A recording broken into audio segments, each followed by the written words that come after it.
নজর রাখবো পরবর্তী সংবাদে।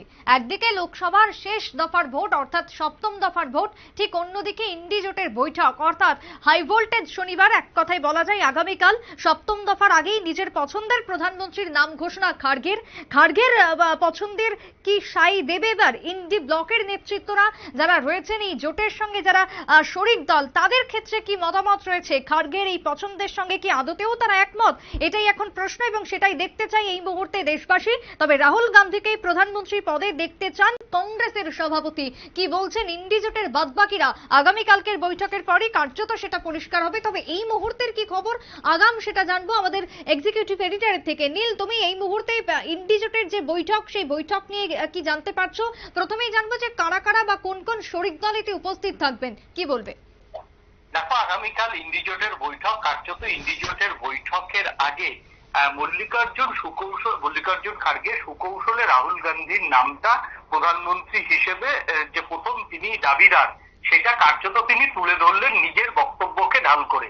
খার্গেজি যেটা বলেছেন যে প্রধানমন্ত্রী পদে আমি রাহুল গান্ধীকেই দেখতে চাই, রাহুল গান্ধী আমার পছন্দ। দেখো, কোনো কারো মানুষকে পছন্দ করতেই পারে, সেই বিষয়ে তো কোনো বলার নেই। এখন রাহুল গান্ধী কংগ্রেসের সভাপতি রাহুল গান্ধী এবং যে কোনো কংগ্রেসের নেতাদেরই প্রথম পছন্দ হিসেবে অবশ্যই রাহুল গান্ধীর নাম আসবে, এই বিষয়ে কোনো দ্বিমত নেই। কিন্তু যেখানে ইন্ডি জোটের আগামীকাল বৈঠক, সেই বৈঠকের আগের দিন খার্গেজির এমন মন্তব্য অত্যন্ত তাৎপর্যপূর্ণ। রাজনৈতিক মহল মনে করছে যে ইন্ডি জোটের বৈঠকের আগে সভাপতি যখন এই বক্তব্যটা হাজির করছে, তাহলে আগামীকাল ইন্ডিয়া ব্লকে কিন্তু বা ইন্ডিয়া জোটের বৈঠকে এই নিয়ে আলোচনা হতে পারে। এবং যেহেতু কংগ্রেস অবশ্যই সব থেকে বড় দল ইন্ডি জোটের এবং আসন সংখ্যাতে কংগ্রেসই সব থেকে বেশি আসন পাবে, তাই বেশি আসন যেহেতু পাবে তাই কংগ্রেসেরই প্রধানমন্ত্রী পদটা পাওয়া উচিত। কার্যত মুখে না বলে রাহুল গান্ধীকে সামনে দিয়ে কার্যত কিন্তু তাৎপর্যপূর্ণ বার্তা দিলেন মল্লিকার্জুন খার্গে। এখন দেখার আগামীকাল বৈঠকে এই নিয়ে প্রসঙ্গ ওঠে কিনা। যদিও সমস্ত রাজনৈতিক দলগুলি কিন্তু বারবার বলেছেন প্রধানমন্ত্রী কে হবে তা ইন্ডি জোটের বৈঠকেই ঠিক হবে। এখন শিবসেনা উদ্ধব ঠাকরের মতো একসময় কংগ্রেস বিরোধী নেতারা কংগ্রেসের ঘরে প্রধানমন্ত্রীর পদ যাক বা চেয়ার চাক, সেটা কি মানবে?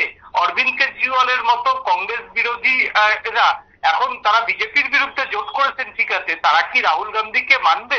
সেটাই কিন্তু আগামীকাল বৈঠকে ক্লিয়ার হয়ে যাবে বলে মনে করছেন রাজনৈতিক মহলের একাংশ।